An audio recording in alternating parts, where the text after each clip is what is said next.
Good morning, everyone, and happy Monday.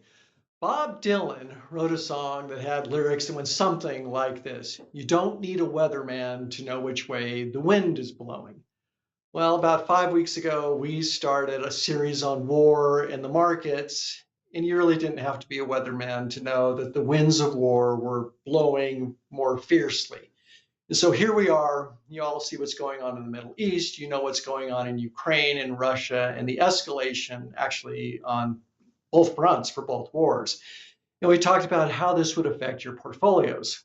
Well, unless things fall apart today, you're going to end up having a really good month, which is good for you, but of course it's bad out there.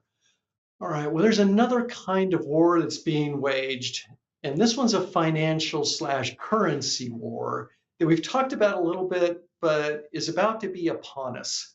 The BRICS nations, and again, our faithful listeners and viewers know what BRICS stands for. It's the acronym for Brazil, Russia, India, China, and South Africa. And now that alliance has grown to a lot of the oil producing states. They're going to meet in October, so 3 weeks from now, October 22nd through the 24th in Russia. And they're going to, I believe, roll out the new currency, which is called the unit.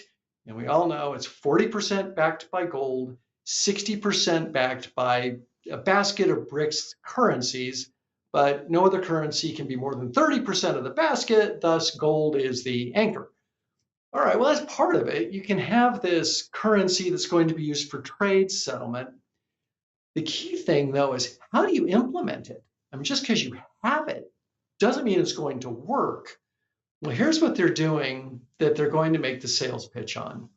They're using the blockchain system, the same system that Bitcoin uses to do the transactions.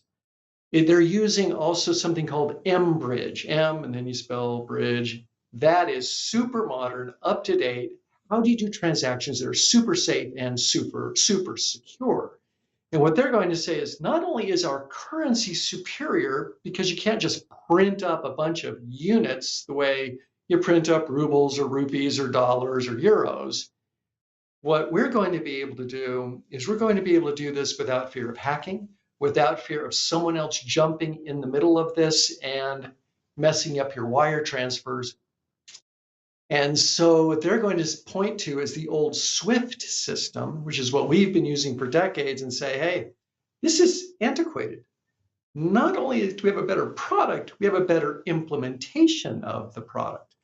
So when they roll this out, do I suspect that dollar use and the use of the SWIFT system is immediately going to collapse? No. But will it be another breach in the dam of dollar dominance? I think countries are going to start trying it. Does it work? Will we be trying to hack it to make it look bad? Probably, because war is being waged on all fronts. So this is what's coming up, I believe, in October, November, December. You're going to start to see changes in the currency markets.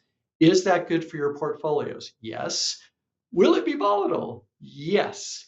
So buckle up, grip the sides of your chairs, but I believe that the trends are still with us, and that while it might get tougher out there, your portfolios will perform very well. And with that, I'll turn it over to Walt.